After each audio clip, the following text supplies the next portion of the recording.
No, why are you siding with these people when he's saying literally like all the problems everyone's got is because of these people doing what they're doing?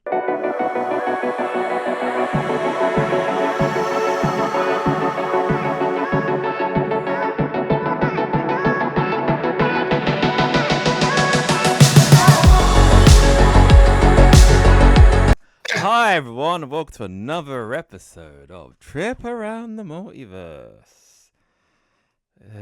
where we talk about lots of different things: wrestling, movies, comic books, all that lovely jubbly stuff. And in today's episode, we are going to carry on the mythos of the, I would say a week ago, greatest actor alive, but actually no, I'll stick with this. You say that, but actually, I have to say, I think I gain more respect when this guy actually acts watching these films. Yeah, now that's one thing I'm gonna take back what I said, because there's one film I'll explain in a minute. The filmography of the one Mark Sinclair, or as you mortals know him as, Vin Diesel, and yes. But before we get started talking about it, I'm trying to be more like professionally YouTubey stuff. So if you're watching this on YouTube, don't forget to subscribe to our channel and give us a like. And if you're listening to this on the audio realms, it'd be cool if you give us a 5-star review and leave some comments in the comment section, for engagement on that stuff. So yes, now let's get on to the. So we watched. What did we watch? We watched A Man Apart, 2003 film. Yeah. The Pacifier from 2005, which you said you've seen before, right? Yeah. But have you seen A Man Apart before? No. Okay, this is the first time watching both of these for me. Okay. Billy Lynn's Long Half-Time Walk, 2016. Until today. Damn it! What was the last one we just? Oh yeah, and Find Me Guilty. Yeah, 2006. But just before we get onto those, I'm throwing a little surprise at you, yeah? Alright. I actually watched this man's entire filmography now, yeah? Okay. Both the extra bits that you have, well, you might have seen them before, but you didn't know, right? Oh. I've seen everything to do with Vin Diesel. So I watched Saving Private Ryan as well. Yep, seen it, yeah. Yep.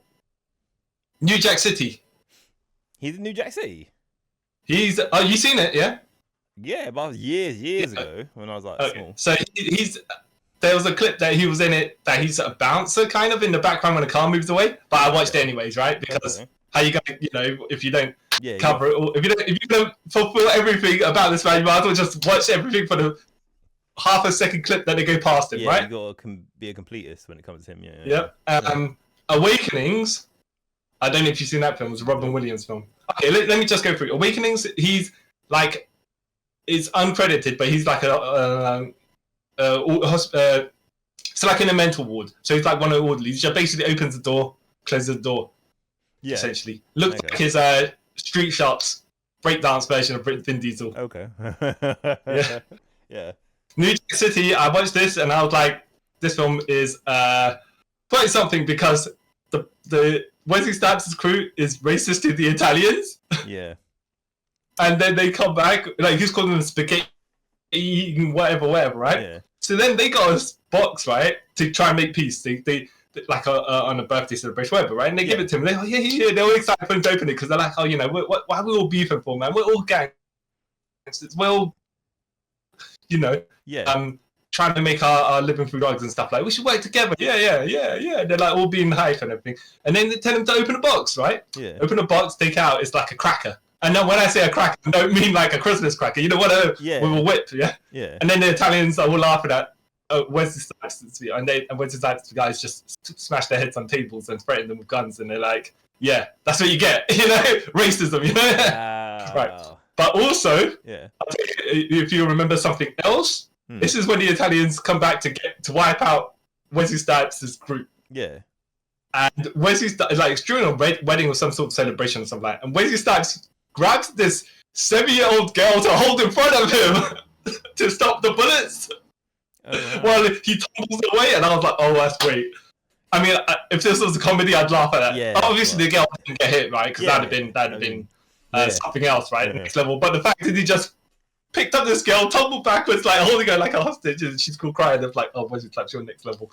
But this is also where you get a Wesley Snipes in the hat and coat crying meme from. That meme. Yeah. So then I watched Saving Private Ryan, and it's not a bad film. I mean, like, you know, but we're not watching it for the film. I'm watching it for the 8 minutes probably that Vin Diesel's in it, right? Yeah. When he takes off his helmet to pick up the girl, I was like, oh, he's getting a headshot right away because there's no reason for you to remove your war helmet in the film. No, he gets shot in the heart or something like that. And then as he's dying and full of bleeding, he's putting his letter out. He goes, "It's my letter. Give it to my dad. It's got blood on it," and stuff like that. Like, he's like, you know, when he's half denial, half shock and everything like that. And I was like, oh man, he's doing good. Like, you know, he's acting like his brain doesn't follow what his body's doing because it's like, I'm dying, but I can't believe I'm dying. I'm like, yeah. Like, you know? So he had like potential. He still does, but I mean, like, yeah. So I just thought I'd comment on those. Also watched the adverts that he did with the muscle cars, Brotherhood of the Muscle, whatever. Like, you know, it's a 30-second long thing that was strung together to make 4 minutes, and basically just saying about Brotherhood of the Muscle and all that. Didn't even know about the only thing I couldn't find to watch was the stuff that he filmed for the Fast and Furious 3D ride or whatever it is. Oh yeah. You're action event or whatever, you know. But yeah. Okay, which order do you want to do the rest of these films in? Because I literally just before we recorded finished watching A Man Apart. Was that what it's called? Yeah. Just finished watching that. Guess we've started. Wait, that's the oldest one, isn't it? A Man Apart. Then we'll start with that. Yeah. Okay.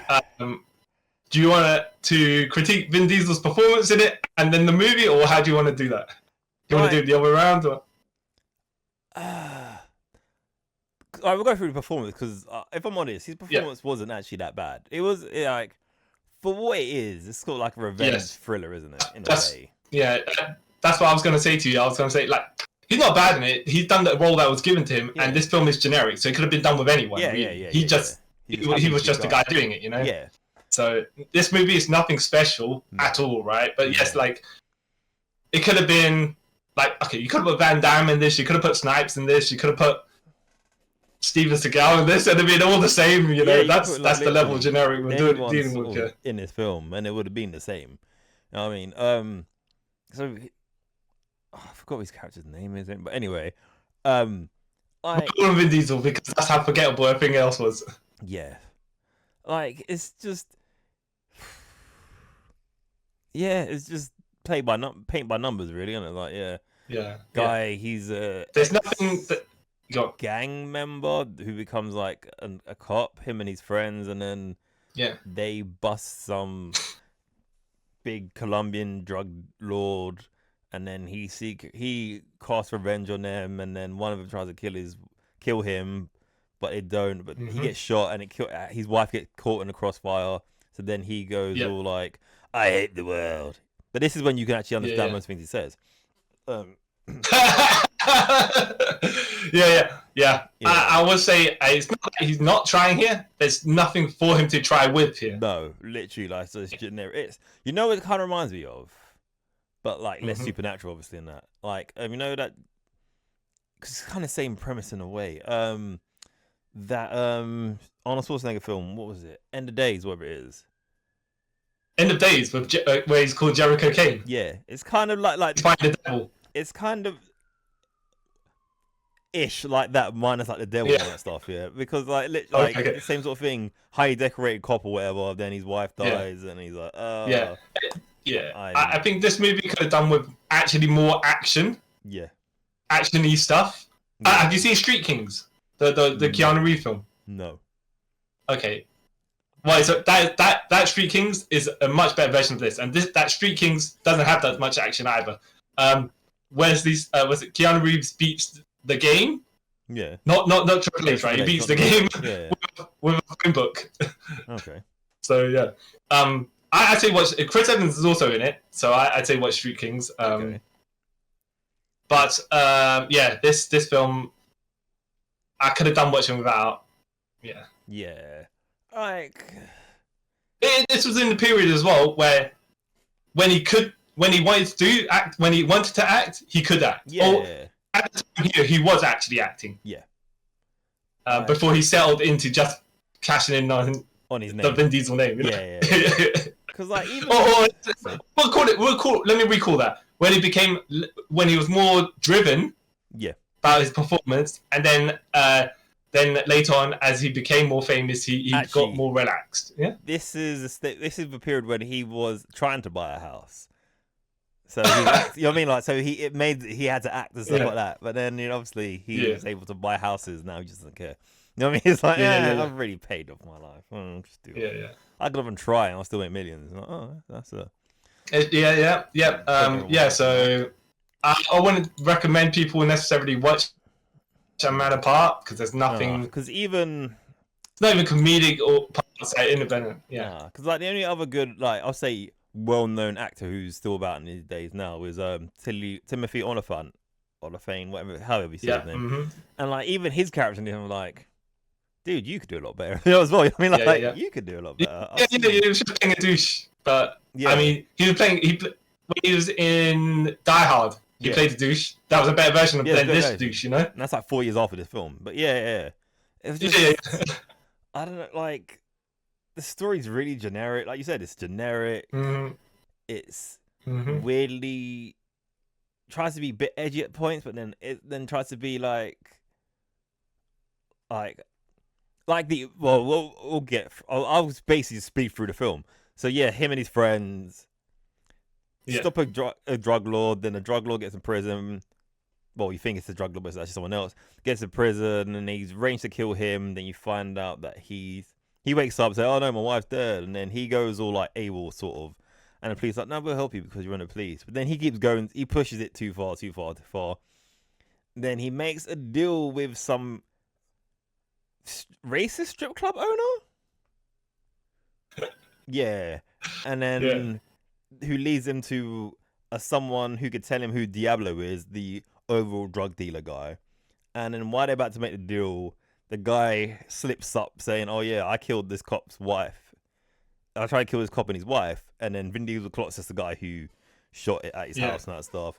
Then he basically like beats him to death. While there's a shootout going on in the middle of like a beach in broad daylight, and then you don't actually know who's on whose team because people just keep popping out, shooting at each other and dying. I'm like, wait, what the hell? And there's one funny bit with this bit as well where the racist strip club owner dude blows up a car.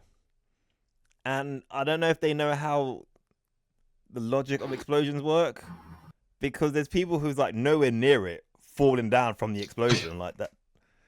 It wasn't that big of an explosion. Like, okay, sure, whatever. Oh, that's movie physics, you know what I mean? Like, so that's why Tom Cruise can run away from a car in Mission Impossible, and then the impact, the shockwaves, send him flying when he jumps, but all the cars behind him, made of metal, start tearing apart. I'm like, but you're made of flesh, so shouldn't you also evaporate? And then his friend covers up for him by shooting the guy who he beat to death, so it looks like he got shot by one of the dead cops. And then Vin Diesel gets like fired from the police. Like, you've gone too far, you're out of the police. Then he builds up his ragtag crew again, and then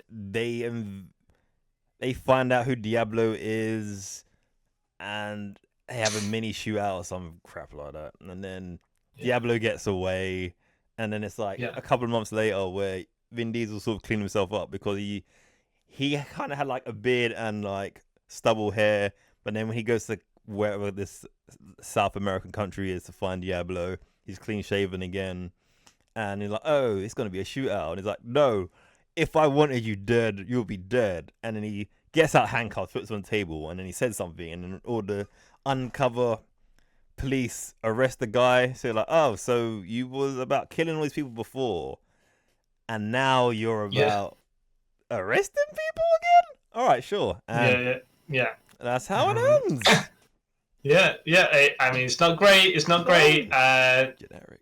I'd rather watch Street Kings or Training Day or something like that. You know, I haven't seen The Watch, right? The Jake Gyllenhaal film, The Watch, but like cop dramas. you know, there's better cop dramas.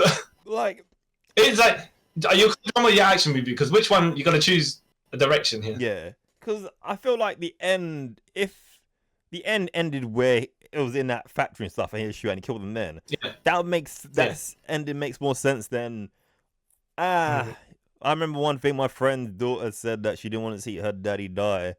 So I've thought about it now. I'm like, you know what? The vicious cycle continues. So if I arrest him, it won't. Even though you arresting the other guy in the first place got you into this. So it doesn't make any sense. No, but okay, sure, whatever. Yeah. Early 2000 movies make no sense. Yeah. All right. Okay.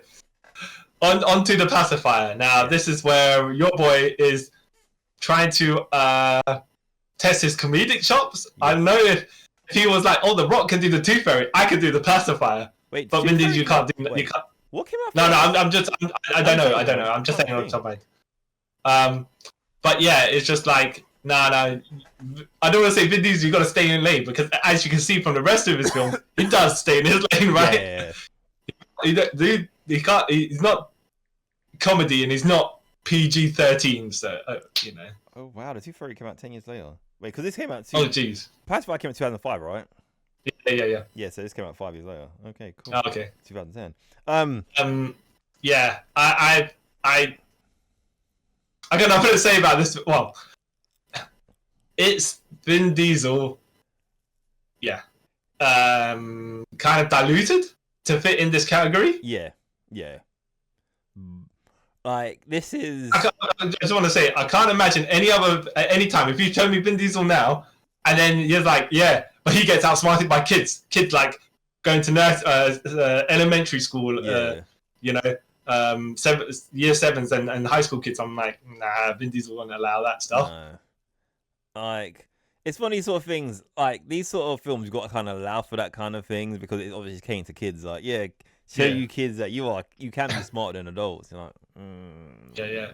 Well, not only that, he was like a army lieutenant, right? Special forces. And you can't control teenage kids. Yeah. So I was like, you know, I'm sure it forced them to do like it's one of those things where I never get. It's like, you guys come from a discipline, that level of discipline. Are you telling me I'm ruling kids? Yeah.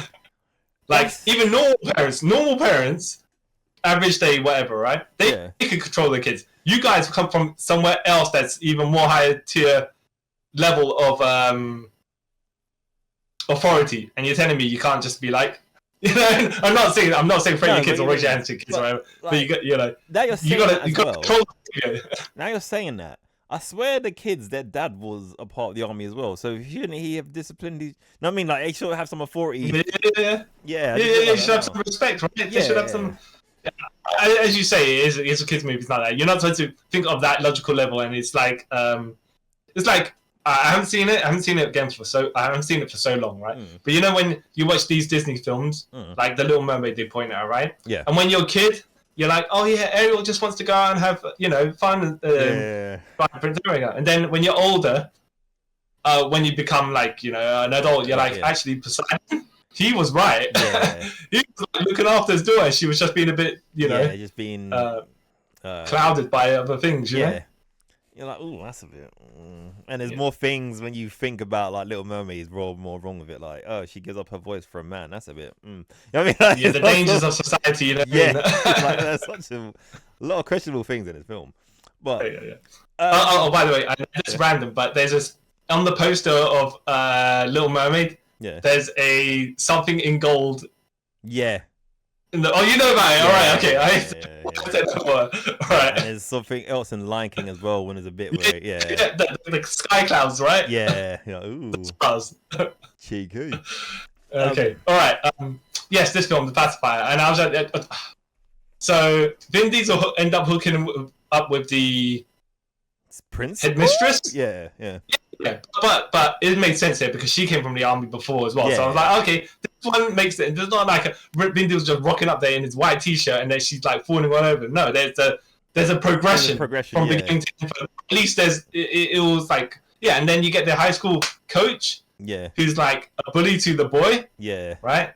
And then they're like, what I liked was he dyed his hair blonde and he had swastikas, and they're like, okay, yeah, like kid, yeah.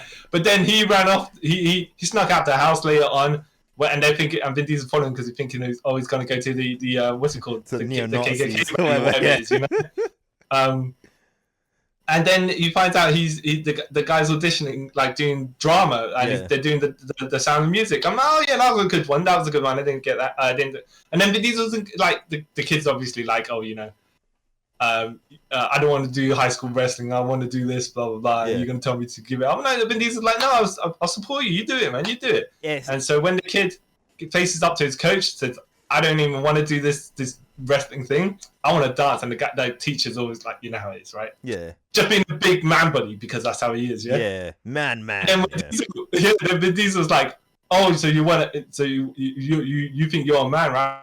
A true challenge, wrestling. How about we face off then, wrestling challenge? And I thought that the high school, the wrestling coach was thinking that Vin Diesel was saying that the boy was going to challenge him. Yeah. So I thought he was going to look at him going, yeah, oh, yeah, your man says that you're going to face me? Yeah, and then cut the promo and do that. And then when Vin Diesel says, no, it's me, that's when he does the turn and goes, oh, no. And he but no, Vin Diesel, like, the guy just straight up decides, yeah, okay, fuck Vin Diesel. Yeah. I'll challenge you. Like, bro. Look. Yeah, exactly. You know, and you don't even try any techniques on the guy. He's just Vin Diesel standing still like a wall, yeah. And the guy's just like, can't maneuver around. They just do the cripple nipple. Yeah, he goes, the nipple twistler, which is actually ineffective. If you do this, and I'm like, oh, okay, wow. Yeah. Vin Diesel can retract his nipples apparently, right? Yeah, they teach you that in the army apparently. Yeah. Yeah, and then the bit where the random ninjas are attacking him in a house, and then because the neighbors were east from the east, the far east, I was like, let's put two and two together, you know what I mean? Yeah, even though it wasn't, you know? Yeah, you know what made me laugh about that? While I was watching it, is like, because they're Korean, and then they're like, then they end up being ninjas, like. Only if Google was better back then, you would know that Korean ninjas are from Japan. To be fair to them, they were burglars breaking in. So yeah, and they weren't just ninjas. Yeah, they weren't being ninjas. They would just happen to be in ninja gear. So I let it slide. Yeah. And then when Vin Diesel, they had put the trackers on all the kids, and then it goes into the sewage area. Yeah. It's in the water, and I'm like, right, hold on a second. If the tracker's on the kids and it's in the water, and so when you see a whole bunch of them, there's 4 of them, and they're all different sizes, wouldn't they be bobbing up and down if there was trouble? Yeah. I mean, like, they're sinking or whatever, right? Yeah. Man dives in there to get the turd-covered nappy, right? That they all put the trackers in, walks home all covered in poop, yeah? Gets the school principals in there because she's taking the kids home, right? Sees them in a state and goes, I think I'll. And Vin Diesel's like, yeah, that was a bit of fun. I was like, really? Yeah, exactly. You know, right? He should have chokeslammed one of the kids off. You know, that's what he wanted to do. He wanted to walk in and like put on a sleepover and stuff. And he saw her there, like, you know what? Witnesses. Can't do anything. But I couldn't. Unless you're a Vin Diesel completist, I couldn't recommend watching this movie because there's nothing. What? Yeah, I'm gonna say this. I found this film quite charming. Like the first time you watched it, or the second time you watched it? No, the first time I didn't really care because I would have been like 20 years old. So I was like, I'm 80 right now. But now being like older, I'm like, you know what? This film's actually not.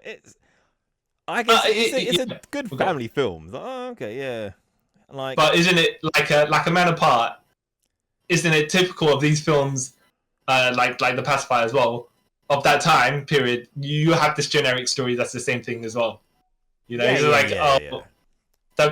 all about how the outsider teaching the family to live better. Something like that. The kids get along better. I don't know, to get along with him. Well, you know, usually in the case of a film like this, it's usually the new boyfriend or the stepdad or whatever, right? Yeah. But yeah, I don't know. Like, I feel like he did okay in the role. It was like, again, he did. You could understand. He did what was asked of him. Right? Yeah, I did what was asked. Like, and the bits with the kids was a bit like nice. I was like, oh, you know what, I think he realized after this he's not he's not for comedies. Yeah. Well, no, it's the thing, right? Because as we're going to go to the next film, Find Me Guilty, he can do comedy. Well, not comedy, but he can do comedic turns. He just didn't have it in the Pacifier for some reason. Yeah, but I think for some reason I just feel that was, you get with all those sort of films, you could get like a real good actor, and they just, like those sort of films, they just phone it in, really, don't they? Because they're not really acting shots for them. You know what I mean? To be doing their best work. Yeah, you know, it's like. Well, I like it. Yeah, I like how you say their best work because, like, you know, but yes, yeah. Oh, you know, okay. Even after watching The Pacifier, were you like, you know, I'm glad he went back to doing the action roles that he's usually known for, or would you have liked to see him do other things, more comedies, for examul? Because I know he does some drama here and there, but mainly his action movies. So. And we've got to talk about the dramas that he's going to be in, but like, maybe it'd be good to see him do one more sort of film like that. I mean, like, okay, see if it wasn't like in this period of time of his career, or you mean now? Because I don't know Vin Diesel now. No, he's too far in his career to do that now. Yeah, like not about his age or anything. It's like because he's been around since like 2000, early 2000s at this point. It's like. Coming to like 25 years, like that's kind of going backwards in your career if you're doing that sort of stuff now. Like if he did a cameo in one, like for example, he was someone's dad in it for like 2 minutes, whatever. And I'm like, yeah, you can kind of get it. Yeah. But even the stuff that like the role that Jason Statham takes in that movie Spy, where he does this hard man thing, but does it so over the top. It's comedic. Yeah. But he's the straight man, and he's delivering all these stupid like these over the top lines with a stone face. Yeah. And then you laugh with him because you're like, yeah, this is ludicrous. At the same time, the delivery is on point. Yeah. You know, the no sell of everything he's saying. He was so good. I mean, like that's the Vin Diesel type of comedy I could see him doing. Like yeah, I don't think he could do overt comedy where he's delivering a line and then the audience laughs and stuff like. Because he doesn't have that. No, he doesn't sort of the body movement or the mannerisms for that. Yeah, you know, he comes across a bit too serious. Yeah. Maybe it's the voice as well. Maybe it's the voice at this point as well because of the deep gravelly voice. Yeah, you can't imagine Batman busting a dad joke. That's what I was saying. Yeah, that's the thing. But even in this, like this is where his voice wasn't as it sort of is now. Where you could just about hear him, if that makes sense. In this film, it's like, oh yeah, he does have a voice, and it's not like.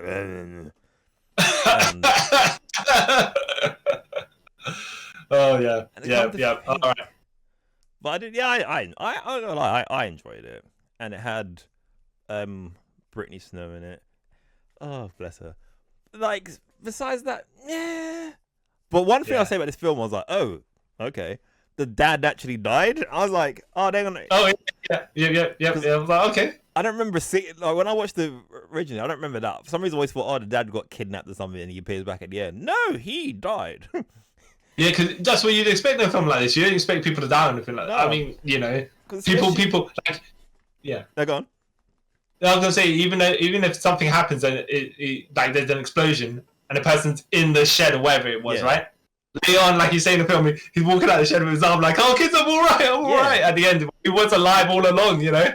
Because I thought something like... Because obviously you don't see him die, do you? You see when Vin Diesel gets knocked out or whatever and he ends up in hospital. So I thought, okay, the dad got kidnapped and then he's going to appear at the end, or you want to find out, twist, the dad was evil all along or something like that.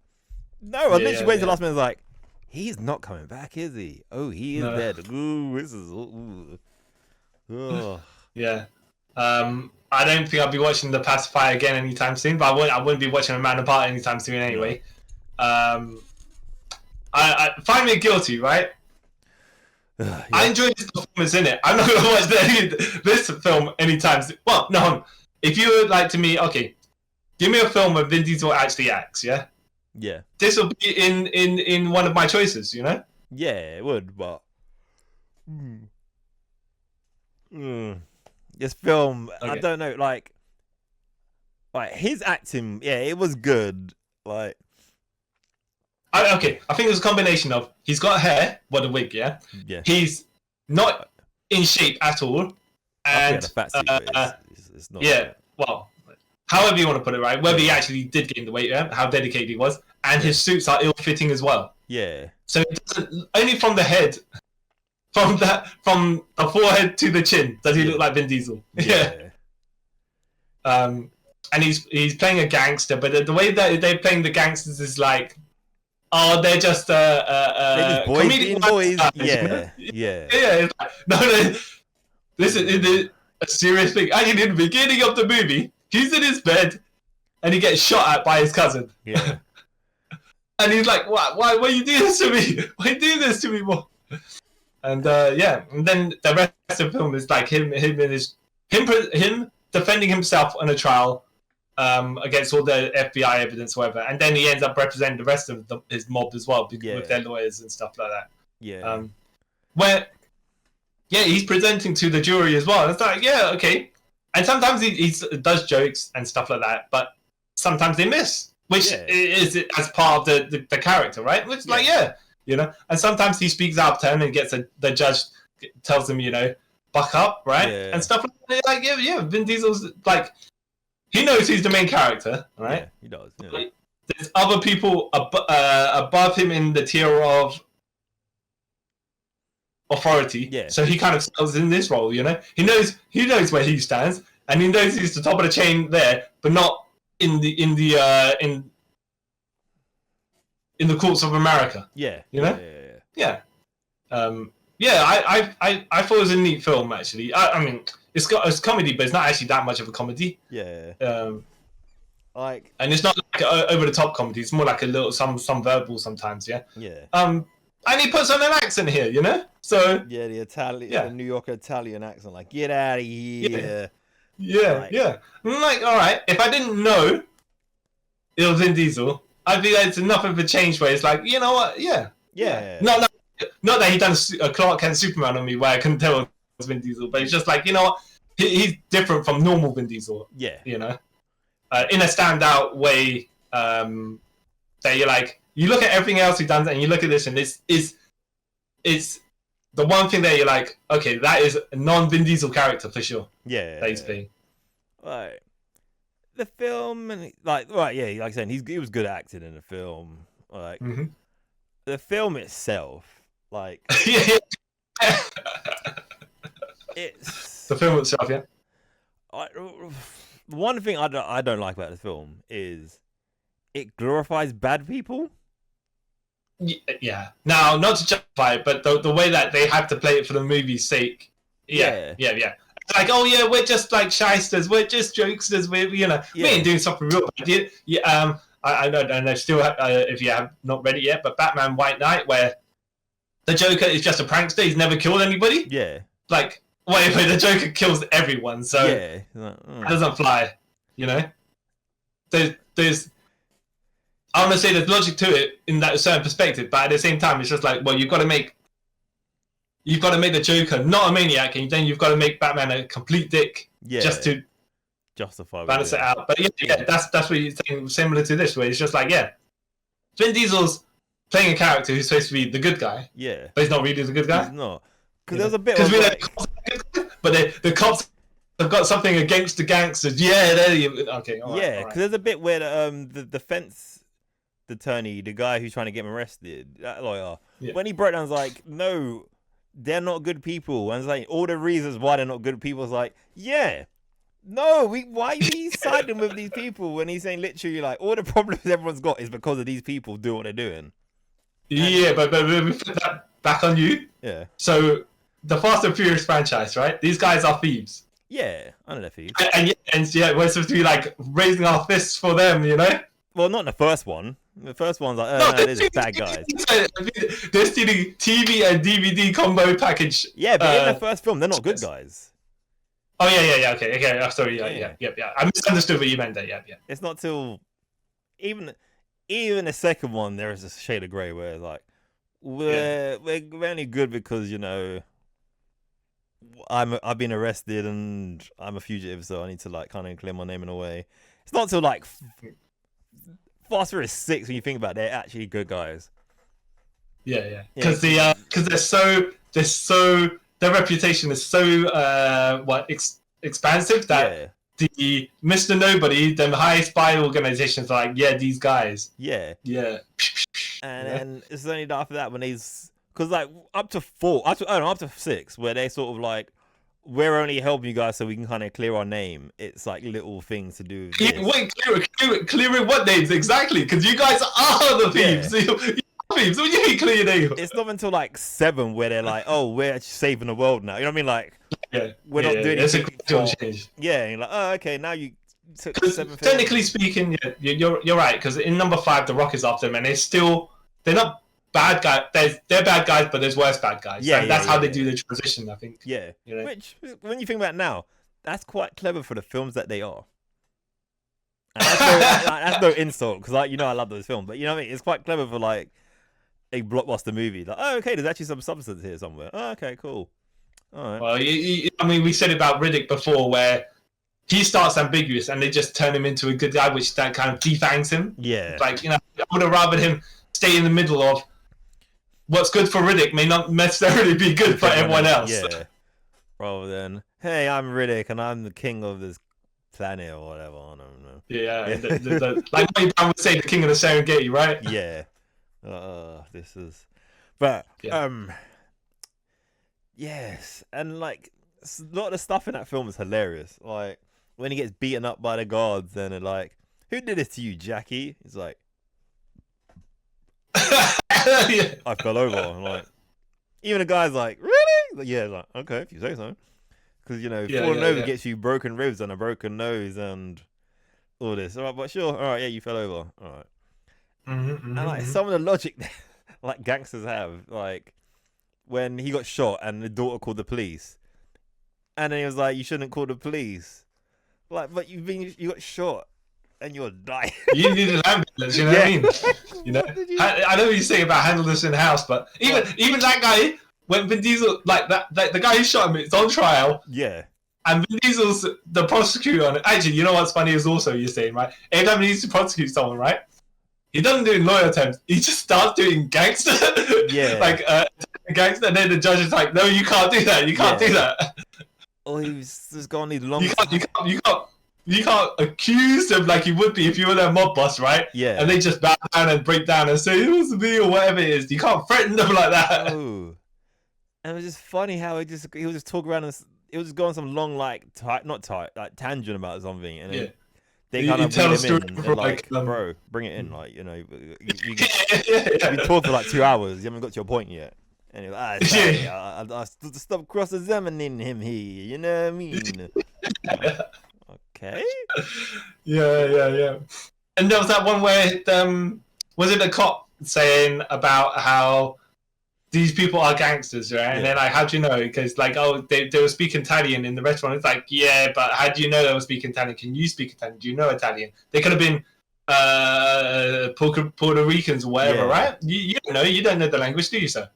No. So I was like, oh, so are you a racist in that case? Because you're assuming. Assuming that.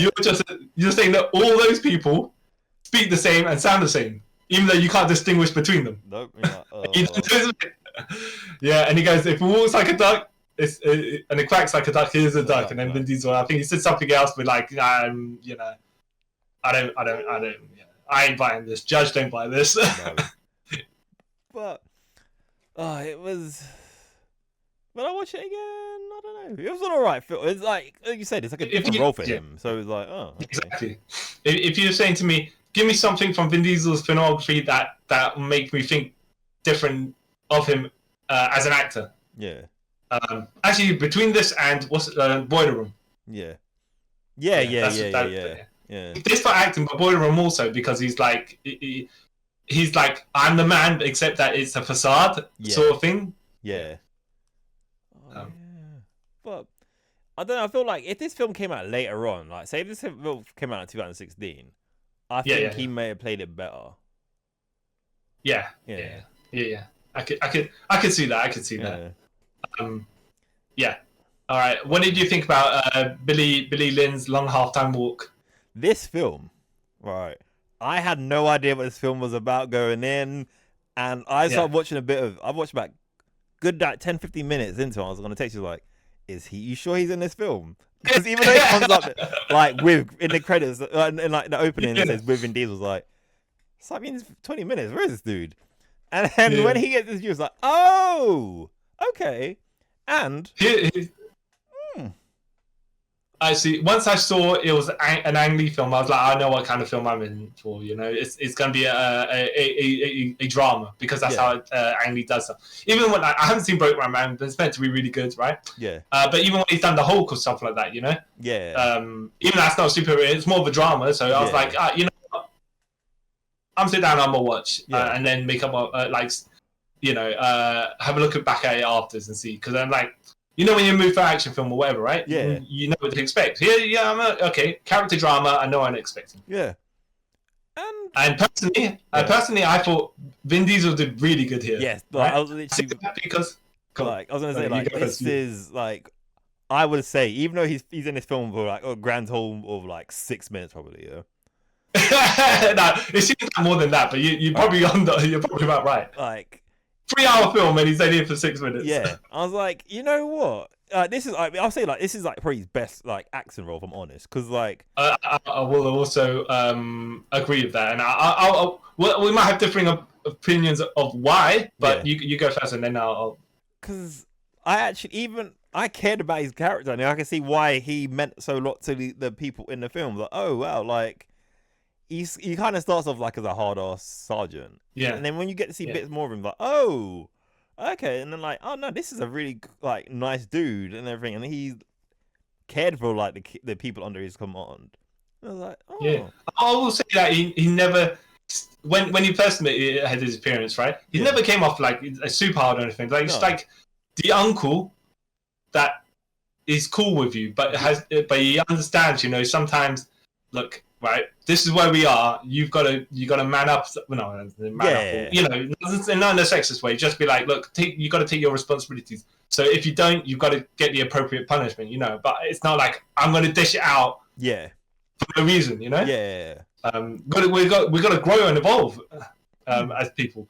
Yeah. Yeah, and all the time that he does in all his other films where he wants to be so cool. Here.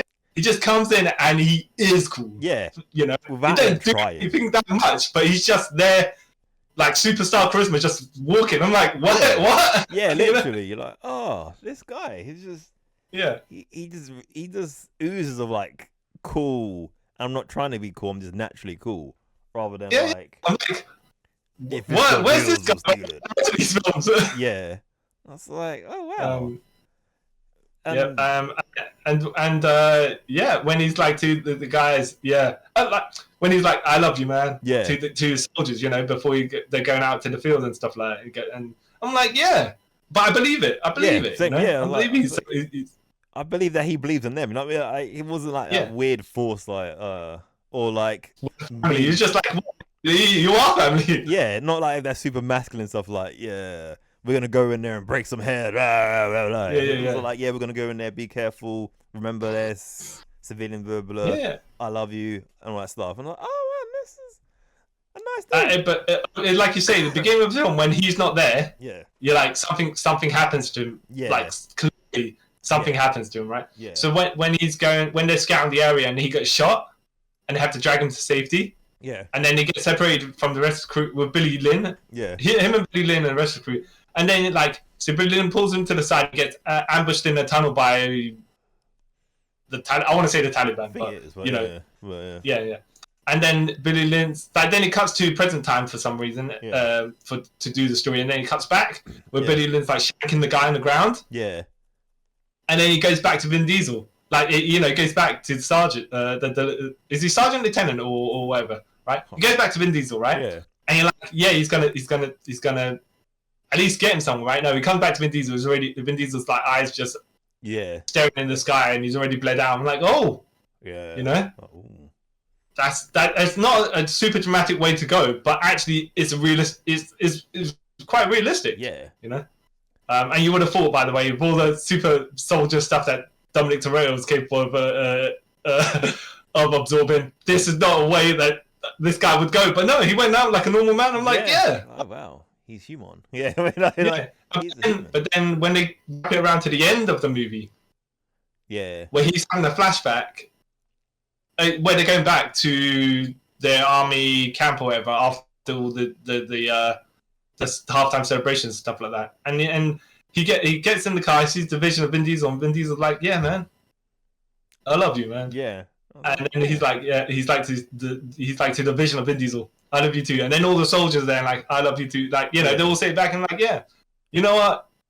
I mean, this movie doesn't. Some movies glorify war here, but this movie doesn't. It's like it shows you the opposite. Like people coming back to deal with the PTSD and stuff. Like, oh wow, this is yeah, exactly. And I was like, I was pleasantly surprised that it went that way. And I was like, you know, actually, it's quite involving because it's like society. You know how like, oh, you're playing Call of Duty. Oh yeah, kill X amount of kills and stuff like that. Yeah. But they never show from the, like you say, the flip perspective where it's like, you know what, this does stuff to people. Yeah. And it mentally, they can be. I don't know if this guy was okay. The guy playing Billy Lynn, this character, right? Yeah. It's like he was just autopiloting through parts of his life because he was like, this has affected him so much. He's just zombie walking, you know? Yeah. Cause there was like bits in this film where I thought that he was gonna do something at the halftime game. Like, because you know he gets the first text from his sister, so you've got to do it tonight. Yeah. I was like, wait, what? All right. Then I thought, okay, maybe he got like converted and he's gonna become like, you know what I mean? Oh yeah, that'd have been quite a way to go. Yeah, and that's why I thought, wait, where's this film taking it? And then because it didn't go that way, I found it kind of made me feel like, oh, okay, no, this is actually a good like you said, down to earth, realistic film with like people and their emotions and even that bit when they're on the stage and then the fireworks go off and then the guy has like PTSD there and then he's like, when to fight the people there, like, dude, it's fine, it's calm down. Like, this and even the bit where Destiny's Child, but it's not Destiny's Child, it's body doubles. They're doing the salute for the like when the Destiny's Child was singing, right? Yeah. But then he gets a flashback, and he's been holding that salute, like the set's finished and they're packing it up, right? Yeah. And he's still standing there like that, with his army salute, and I'm like, yeah. Sometimes that happens. Mind just goes. Yeah. You know? And I was like, wow. The most unrealistic part of this film is where Kirsten Stewart's face is slightly scarred and she can't get a date. I'm like, yeah, like really, okay. Yeah, like really. Yeah, of all things, come on now. Like, you're Kirsten Stewart, man. Come on now. Yeah, you have a problem getting a date, even if you got like, you literally have to have a scarred face. You know, literally half her face have to be like sliding off, and she has one. Not even an arm, you know what I mean? Like she's got to be like proper deformed. Be like, okay. Yeah, it's like how can you be? But that's unfortunately like okay. So Hollywood obviously depictions of certain things is like I think that she should have had more scar damage if you were going to go that route, you know. Yeah, but I think because when you think about it, she's not really in this film for long, in it, so probably like not worth doing that cosmetic. I mean, the thing is, they could have done that. She could have had some sort of body issues with people making fun of her, like you know, high school kids, whatever, right? You know, they don't knock your self-esteem like that, you know. If she was in high school and you got the Mean Girls, of course, you know. Yeah, of course, yeah. But yeah, it's just like such minor superficial. Like unless she's gonna go Doctor Doom, right? It gets and then she's like, the scars ruined my life. Yeah, this little imperfection. I have to put a super hot iron mask on my face before it cools. Yeah. Cause myself further problems down the line, but yeah. yeah. It's just like okay, but yeah, no, and Billy Lynn has Lynn has a little fling with a cheerleader. Yeah. And then that bit's a bit weird as well when he's like, he's falling in love with her, obviously, and then she's like, yeah, oh, you want to stay? And then that's when the sergeant goes to her, you only slept you right because you're in the army and you're going away. I was like, oh yeah, he kind of broke my heart. Man. Well, yeah, okay. I think there's two ways to look at that. It's like kind of, but not really. And this guy just saying stuff just to knock on Billy Lynn. Yeah. Because it could have been like they were going to have a relationship, but basically he's going to go back to the army. So kind of like they were like, that mutual agreement without saying it, where it's like, yeah, we're just gonna our separate ways. But they kind of speed date the relationship. Yeah. Yeah. But, I did not expect this film to be the way it was. I legit didn't know this film existed, and now I kind of wish I did, because I would have saw it years ago, because I really enjoyed it. Yeah. Like, it's 3 hours long, but I don't know, did it feel 3 hours long to you? No. Legit, it felt like an hour and a half to me. Okay. Yeah. I mean, it's definitely a character drama, so if you're in the mood to watch it, but remember, like we said, if you're watching it with Vin Diesel, he's only going to be in it for like 10 minutes maximum. 10 minutes max. Yeah, if even that, Yeah. And everyone else done. I don't know. It's like it was a really good. I don't know, man. I can't keep stop singing this phrase. I thought it was a real good film. Vin Diesel did really good in his 10% of being in that film. Yeah. It was, probably his best. Like I said, like we said earlier, probably his best role. Yeah. Strangely enough, I mean, it's not in it much yet, but everything you need to know about. I don't want to say what Vin Diesel thinks of himself or what he wants to project. He just is in this film. Yeah, just is. Yeah, it's not like, for example, you seen Executive Decision with Kurt Russell. Yes. And Steven Seagal's at the beginning of it. Yes. And you're like, do you need to be here? Yeah. yeah. It's like Vin Diesel in this, and you're thinking, is he cast for just to get the draws or something? Like that? No, he's actually in it, actually doing stuff. Doing his role. And his role's very short, but it's very important to the story. Yeah. Yes, exactly. So Maybe it's when he had that weird one. I want to be an actor. Bug again, and then you say that, but the next year he then did Triple X3. So I'm saying, so he's like, I'll give everyone a good film of mine, and then I'll just throw out this cash grab. Yeah. I mean, you want to say, oh, why not? But sometimes, look, you maybe can do a film to show that you got dramatic chops, and then you do the money film, right? Yeah, where you literally just don't do anything. Well, I mean, I don't know what your opinion of Jackie Chan films nowadays, but I don't know what your opinion of Jackie Chan's actual acting ability is, right? But he used to do Hollywood films for the money, so he could fund films that he makes himself later on in the East because they were more passion projects, But his Hollywood films are, but to be fair, I haven't watched a lot of them in the last 20 years, but they were, from what I remember, they were pretty good, I don't know if you've seen The Protector, but that was. Is that The Protector go on. Is that one with Pierce Brosnan in it as well? There's one where he's in a house. No. What am I thinking of? No. You're thinking of The Foreigner. That could be it, yeah. Well, yeah, The Protector's from the 80s, I think, and he's got the big on the cover of the film. It's drawn, right? Illustrated. Yeah. And he's got a massive cannon gun. Okay. But he isn't even the one that uses it in the film. It's his partner, his American partner, because you know how it is, right? Yeah. Apparently, Jackie Chan action movies can't draw with Jackie Chan as lead or whatever. Well, in the 80s, probably not. But in the 90s and early 2000s, yeah. We got the tuxedo. So, yeah. Yeah. Oh my goodness. So, but as for The Protector, he then got the license for it for the China release, and then he filmed another half an hour footage, which he inserted the film to make it more aligned with a Jackie Chan film, because he's like, I know this film's terrible, let me just try and fix it. I was like, fair enough. But like you're saying about the Tuxedo as well, it's just like, I haven't seen all of Tuxedo, by the way. I've seen bits, but it's just like, you watch Jackie Chan for Jackie Chan to do Jackie Chan stuff. Yeah. Now, if the Tuxedo can do the Jackie Chan stuff, then why do you need Jackie Chan? You know? Yeah.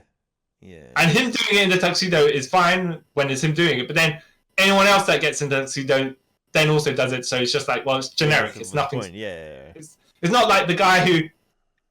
The guy that... So Batman could be anyone with prep time, except for Jackie Chan in an IKEA store. Yeah. Yeah. So, yeah. Oh, I remember.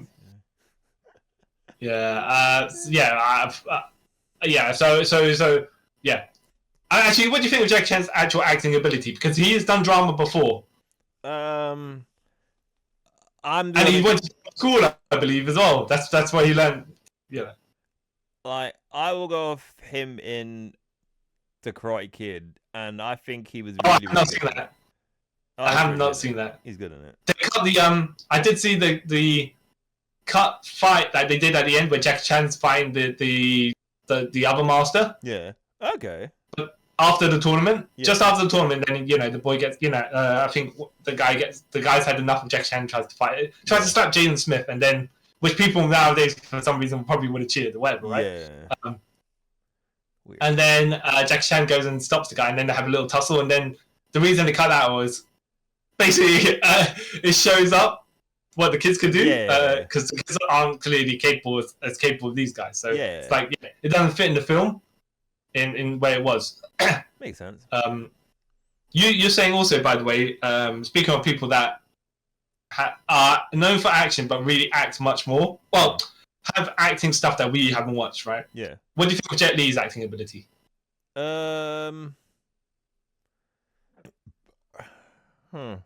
Like, because I really like... This is probably one of his worst films. People don't like... I don't know if people still like it. I love it. Because of the one.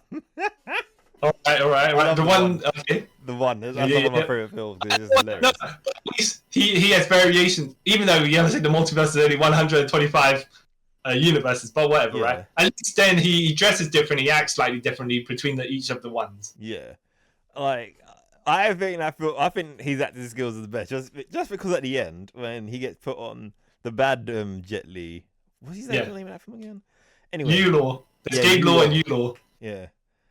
Like, when he gets put on the prisoner planet, and then he starts fighting and goes, I am nobody's bitch. You. Like, for that, and I was like, for me, like, that's perfect. He's the best actor of all time. And to this day, I love that bit. I have to say, Jet Li, I personally don't think he's the greatest actor in the world. I don't. It's like his level of acting is just. I'm not gonna say atrocious, but he plays the character he plays, right? Yeah.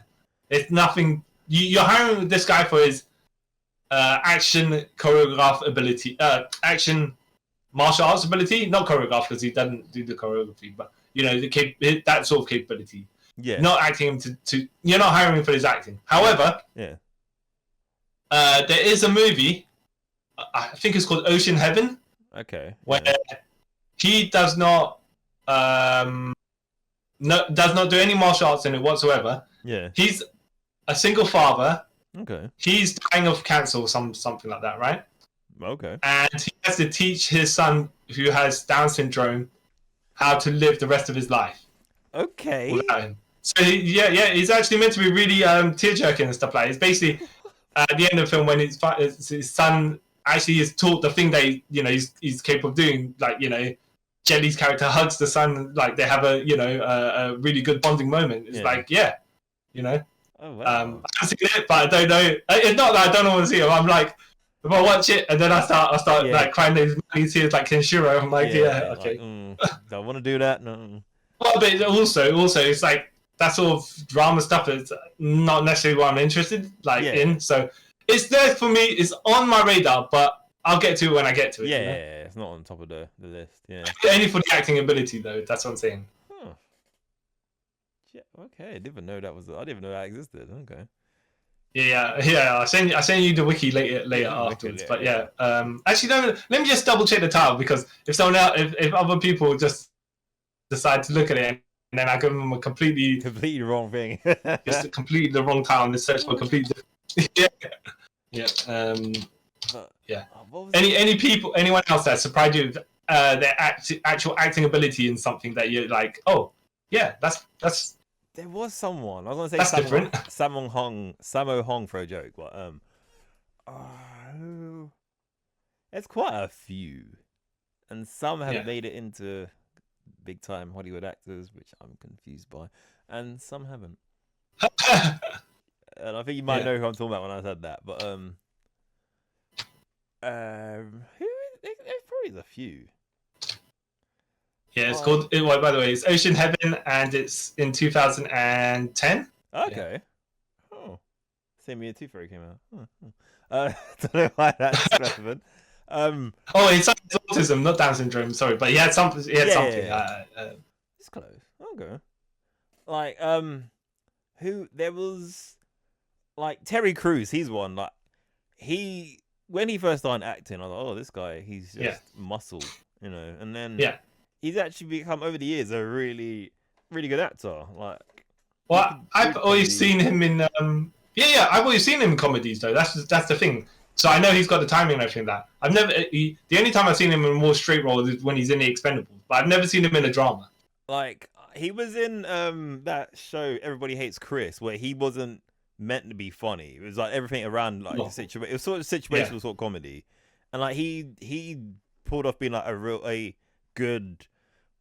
Was he Chris's dad? Yeah, it's Chris's dad. Like he pulled off like a good father doing 3 jobs to support his family and while still trying to be there for him. And he pulled out really good because he wasn't really the comedy in the show. It was like, oh, okay, and he pulled out off really well. You just remind me, Chris Rock in New Jack City. Boy, was that guy acting like a crackhead. That's like his first proper role, I think, isn't it? Was that between that and Beverly Hills Cop 2? No, I think he did Beverly Hills Cop 2 way before that. It was in the 80s. Yeah. But is it New Jack City? Yeah, but like late 80s, isn't it? Early 2000s. I think it was based in the 80s. No, was it? Based in the 80s, but actually filmed in the 90s? Yeah, I think you're right. I think it's like 92 or something like New Jack City. Yeah. But Chris Rock was going in there as a proper crackhead, man. He was proper acting like, fiending all the time. And like, wow, okay, that's something there, right? And then we had he kicks it, and then he has a little bit of a breakdown because the police are kind of like he's mucking up the whatever it is, and then he starts going back into the habit, and who was it? There was someone, and I was going to say they really acted really well on something. And I just completely forgotten it. That's the I hate when that happens. I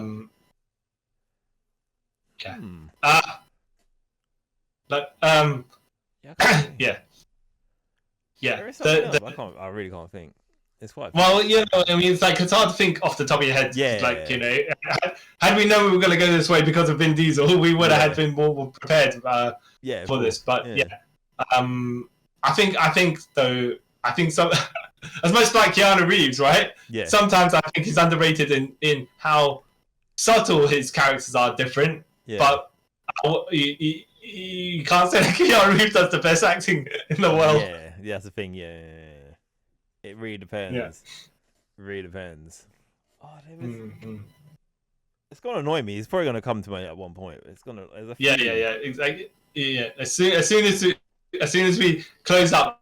Yeah, it's like we'd be like, this dude, this dude woman, was acting really well.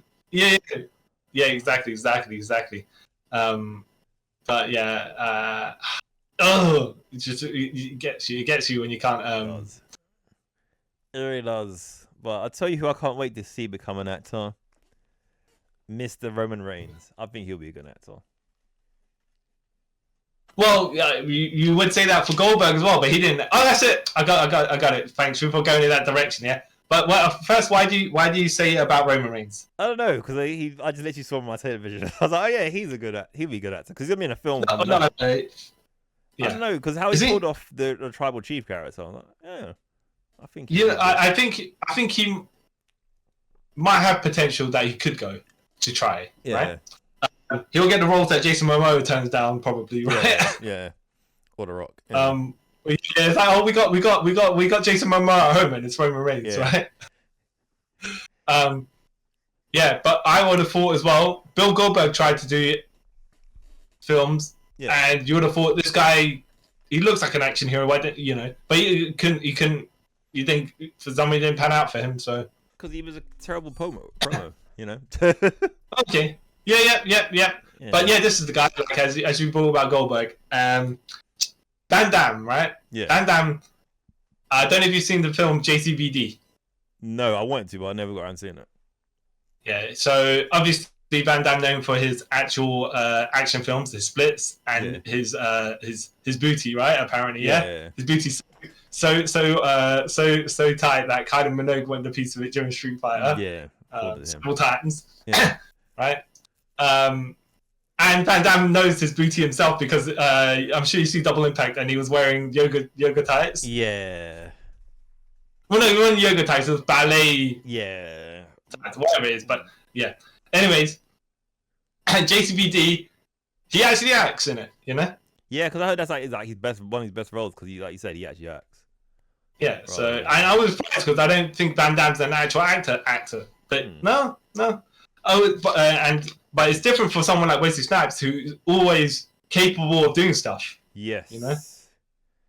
I think maybe people underrate not Van Damme, Wesley Snipes' acting ability.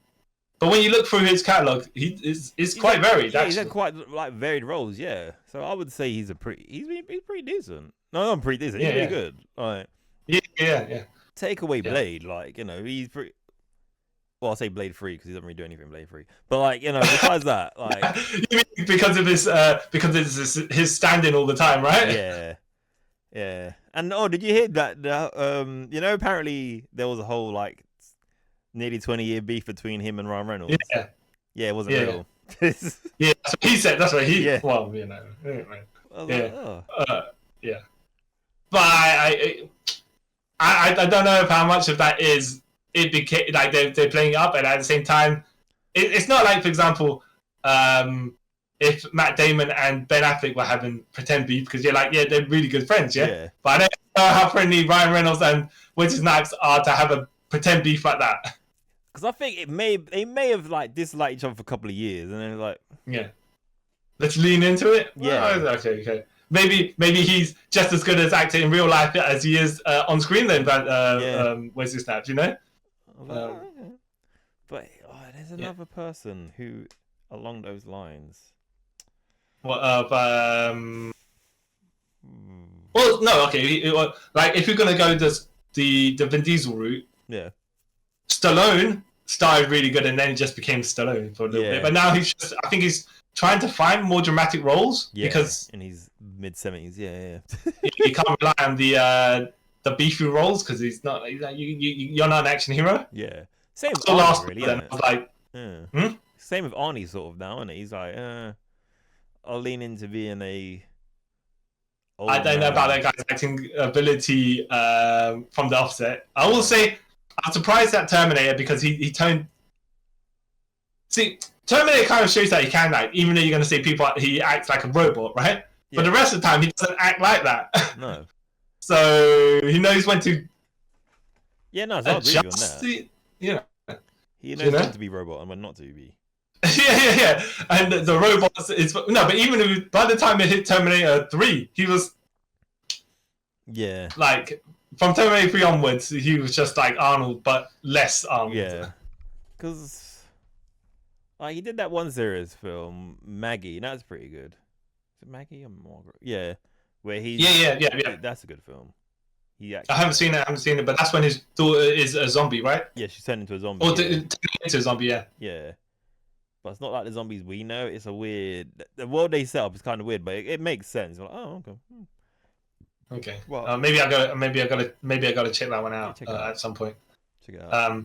But yeah, look. It surprises me when a guy mainly known for his action roles actually does something in a drama, and sometimes they succeed, and sometimes they don't. Right? The day that John Cena starts, I was gonna say all the if we're gonna go Hollywood John Cena, Channing Tatum, right? But actually, you think Channing Tatum can pull off a dramatic role? So he can. He pulled off quite a few. So it's like, oh, okay. Oh, well. Yeah, I don't know if John Cena can pull off a dramatic role, but then again, he playing as Peacemaker. He did do the ups and downs, so he probably is capable. He's pretty capable. Well, like we say, our boy Batista. Yeah, the best wrestler actor. Yeah. yeah. Especially in when he's like, if you can say it, when he plays Drax, and then when he played the with the android in Blade Runner, which you haven't seen, the Blade Runner 2049. For that little bit, you're like, oh, you know what? Yeah. Yeah. Even though the film was Army of the Dead, is it Army of the Dead? No. Yeah. It's Army of the Dead. Yeah. Yeah. Even that, he was good in that. Even that film is longer than it should be. Yeah. But he played a good character, dealing with having to be a father and all this other stuff, and Batista's better.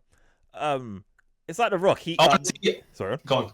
No, you go. No, you go first. You go. I want to see Jason Statham try a drama and see how that will work. He try one, and then it turned into like one of his generic films halfway through anyway. Oh. Are you talking about The Beekeeper? I haven't seen it. No, not that. But that's actually good. I've seen bits and pieces of it. Oh, I think there's one with, is it J-Lo or someone? There's really? One film where it might be Jessica. There's a film where it starts. Where there's where. Oh, I forgot. Not the Mechanic. Oh, there's one film where it's not one of his generic films, and it kind of like halfway through it turns into one. Okay. What it's called now, man. Yeah. It's gonna annoy me. Well, to be fair, is also he does feel Jason Statham does stuff like Mockingbird or stuff where it's not an action film, but then it's like it's not quite. Is it a drama? I don't know, because there was a film he did called Safe. Yeah. And it was all building to him finding the bad guy at the end, and the bad guy is not Jim Caviezel, but the guy who looks like Jim Caviezel. I can't remember who it was. Right? Yeah. And then I think the little girl shoots that guy instead, and it's like, Oh, okay. but Statham can fight. I'm not sure about this guy, and maybe that's why. Yeah, because like him in like Crank and Transport, is he really acting? Not really. No. Well, that's over the top, but yeah. Yeah, he's just there. And he tries to act in The One, if you remember him in The One. Oh Jesus! I think I spoke about this so many times.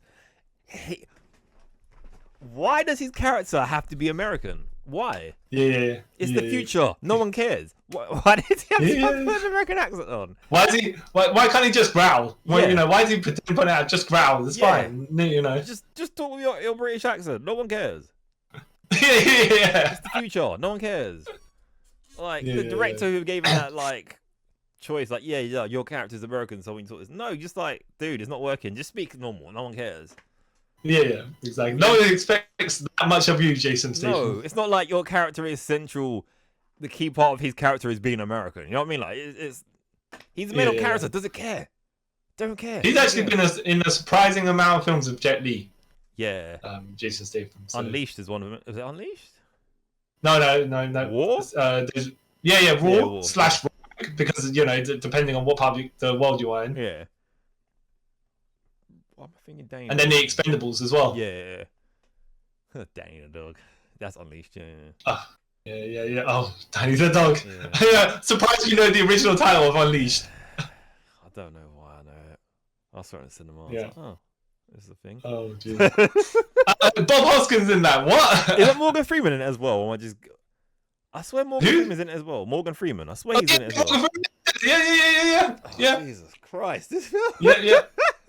This film was like, what? Oh, I don't even forget about these. I would have cast people with lesser acting abilities and acting stature, because you got Jet Li in there. Yeah. How's he gonna compare?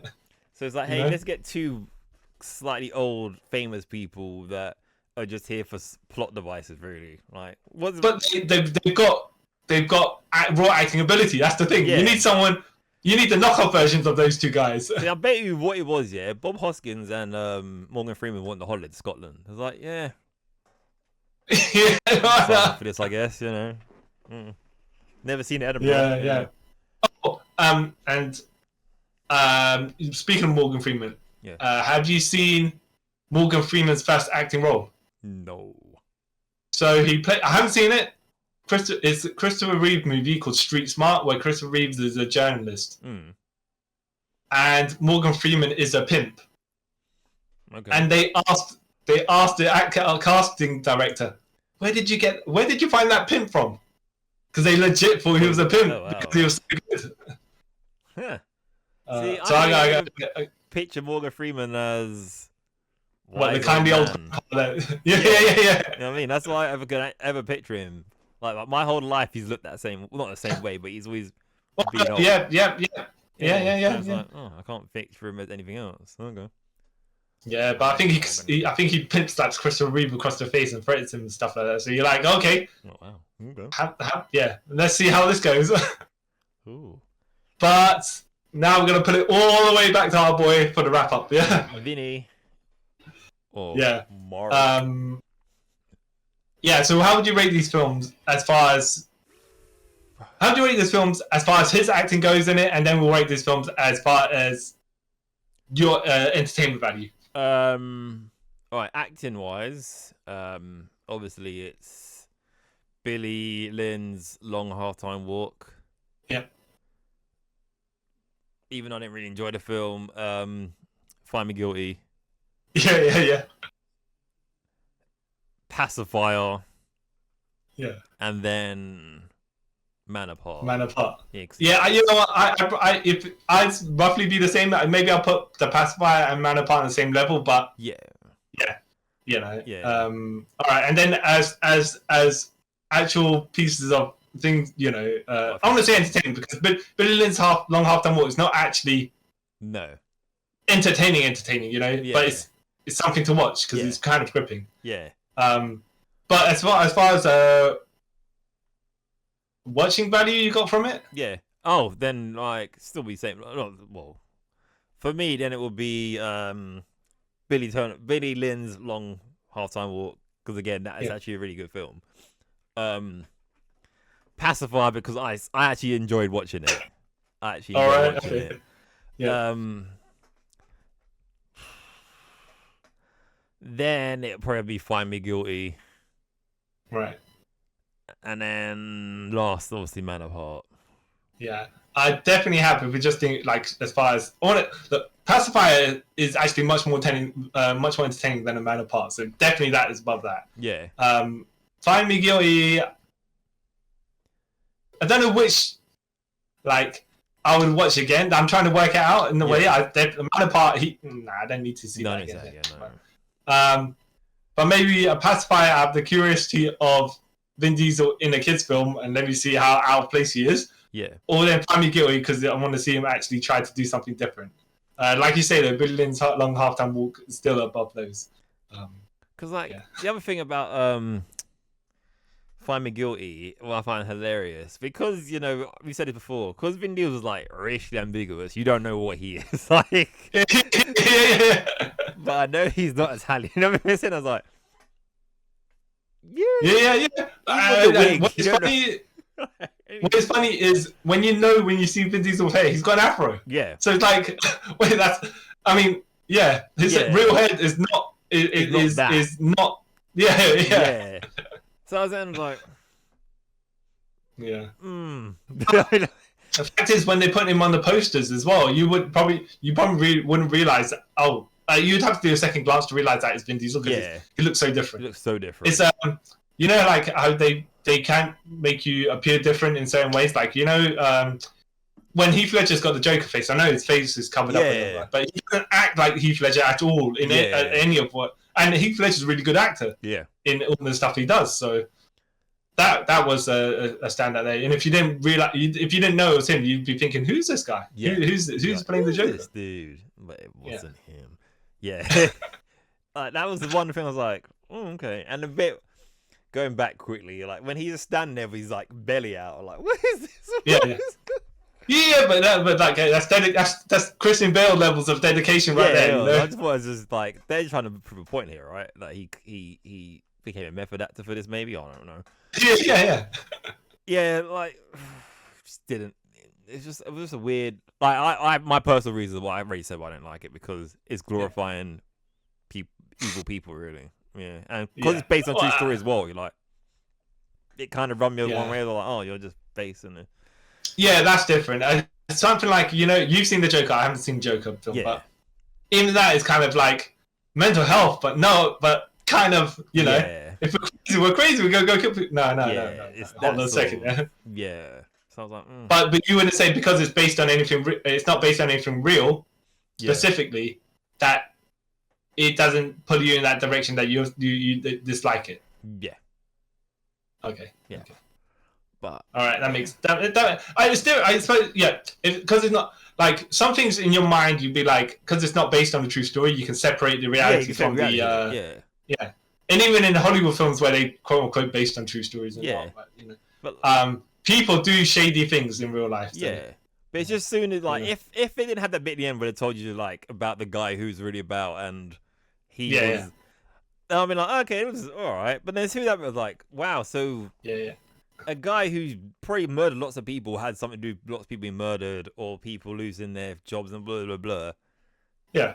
I don't know how I feel about this.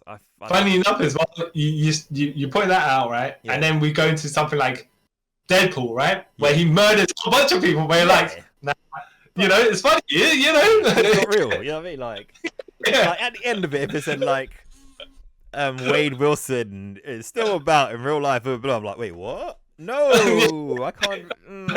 Not the hero to be no more. Yeah, no. Yeah. You should be locked up. Yeah. Yeah, it's funny actually we point out because like so many people who murdered through all the movies, and he laughed at it. It's not like when Keanu Reeves is killing people in John Wick, right? Yeah. No, Deadpool laughs at people as he does it. Yeah. So he's a maniac, and we're like, you know what? That's all right. That's all right. He's so detached from it. It's fine. I mean, like... But that's because I think as well, it's just it's just completely it's fantastical to a certain degree, Yeah. It's not even tried to be based in reality. No. All right, but yes, that concludes us for these 4 Vin Diesel films, even though I end up watching 5, another additional 3. Yeah. So yeah. You're more of a Vin Diesel fan than I am. Yeah, well, I was gonna say. But like the ups and downs of it is like man can act when he wants to, but apparently he doesn't want to most of the time. No. Okay, all right. That's my takeaway. Like, if you think back, like, it's like going back to like, was it multiracial? Multifacial. Like that was when he was trying to. I see why you said that, by the way. Like that's when you go back. That's like when he was trying to become like that. I'm an actor, blah blah blah. Yeah. And then like again, I like Vin Diesel. I like his films. He's got to a point where he's so far from that now, where he's just playing a character, like an extension of himself. Where you're like, oh, this is how I believe I want people to think me as. Yeah. And that's literally. Yeah. The screen persona is like none of the problem I had with him all the time. It's just like you're trying to project something, but you are that something. So why do you need to keep saying that? I'm the man. It's just like but it just makes you seem a bit insecure about your being the man. Yeah. And you can be the man. You are your film star. Like, what do you need to be? Constantly saying to people, "I'm number one." You know that. It's me. Like, and that's kind of like the same boat The Rock's in right now, but in my opinion, it's kind of like, and I think that's kind of come to bite him in the butt now. That's why he's trying to do more like serious films again with that film about that MMA fight that he's been in. Oh yeah. When The Rock like Vin Diesel, when The Rock has hair, right? Yeah, you're like, oh, okay. Definitely that conversation. Yeah. But yeah, so yes, thank you for listening to us talk about the man Mark Sinclair. And let us know what is your favorite Mark Sinclair film, and let us know down in the comments. What would you think is his best role in a film as well? Because that's different. His most entertaining film, his best film. Actually, his best film might not be his most entertaining film, and his most entertaining film might not necessarily be his best acting role. So yeah, yeah, so let us know in the comments down below, or let us know on Instagram and Twitter. And you can find all those cool places to find us up top on the banner on the top of the screen. And while you're there, also if you're watching this on YouTube, don't forget to like, share, subscribe. Be very great of you to do that. And if you're listening to us on the audio realm, don't forget to give us a 5-star review. Leave a little review as well. And keep checking out the game stuff that I'm doing. Also, we got something special coming up with that as well. So keep your eyes peeled. Mm-hmm. And then until next time, guys, I'd like to thank you all for taking a trip with us around the multiverse. Bye. Bye. Woo.